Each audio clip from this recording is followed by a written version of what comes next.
Chaque jour, une vieille sortait du village pour aller chercher de l'eau à la source avec son outre en peau de chèvre qu'elle portait suspendue au bout d'un bâton. Quand elle revenait, la pensée de cette eau si fraîche, si pure, faisait qu'elle oubliait la fatigue du chemin et le poids de cette outre. Un jour, alors qu'elle revenait de la source, elle marchait lentement sur le chemin, elle a senti comme une présence, comme si quelqu'un la suivait. Elle s'est arrêtée, elle s'est retournée, et là, elle a vu un garçon qui, depuis longtemps, marchait derrière elle et qui était en train de percer son outre avec une grosse aiguille. Le garçon, aussitôt, s'est enfui en éclatant de rire. Mais la vieille avait eu le temps de le reconnaître. C'était un garçon du village. C'était le fils de ses voisins. Alors elle n'a pas compris. Une famille honorable, estimée de tous les villageois. Le père et la mère étaient des gens d'une grande piété et donnaient une bonne éducation à leur enfant. Alors pourquoi il agissait ainsi? Elle a hésité à aller les voir, et puis elle a compris que c'était de son devoir de les informer de la façon dont se conduisait leur enfant. Elle est allée frapper à la porte, l'homme lui a ouvert, lui a souri, l'a fait entrer, a montré pour elle beaucoup d'amabilité, lui a même offert à boire, et il a écouté. Et tandis qu'elle racontait ce qui s'était passé, l'homme s'est mis à pâlir. À la fin, il s'est profondément excusé.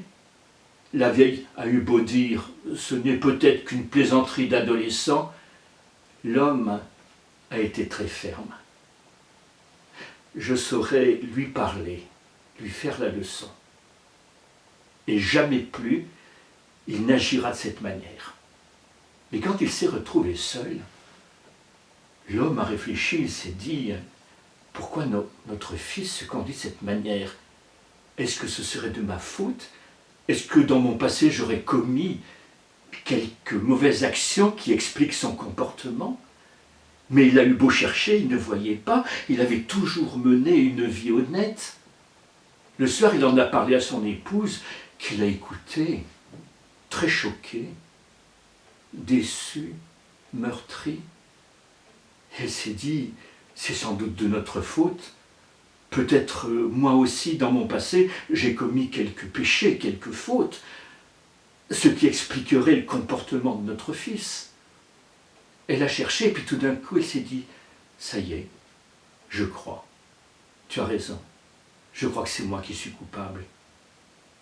C'était, je crois, il y a une douzaine d'années. J'ai fait quelque chose dont je n'ai parlé à personne, je n'ai jamais avoué mon péché. Et elle s'est mise à raconter. À cette époque-là, j'étais enceinte, j'attendais notre fils unique. C'était un jour où il faisait très chaud, j'étais à la maison, je n'avais pas le courage d'aller chercher de l'eau à la source. Quelqu'un a frappé à la porte, j'ai ouvert, c'était un marchand de fruits qui me demandait si j'acceptais de garder un plateau de pamplemousse qu'il destinait à notre voisine, mais comme elle n'était pas là, alors moi j'ai voulu lui rendre service et j'ai accepté. Mais quand moi, assoiffé, je me suis retrouvé avec tous ces pamplemousses pleins de jus, je n'ai pas pu résister. Alors j'ai pris une grosse aiguille, j'ai piqué le pamplemousse et avec une paille, j'ai pris du jus. Je l'ai volé. Et l'homme lui a dit, ce n'est pas la peine de chercher plus loin. Tu n'en as jamais parlé, c'est un péché, il faut se faire pardonner. Et tous les deux sont allés chez les voisins pour leur raconter l'histoire et leur demander leur pardon. Oh, les voisins les a bien pardonnés avec un sourire. Comme quoi, la faute des parents retombe sur les enfants.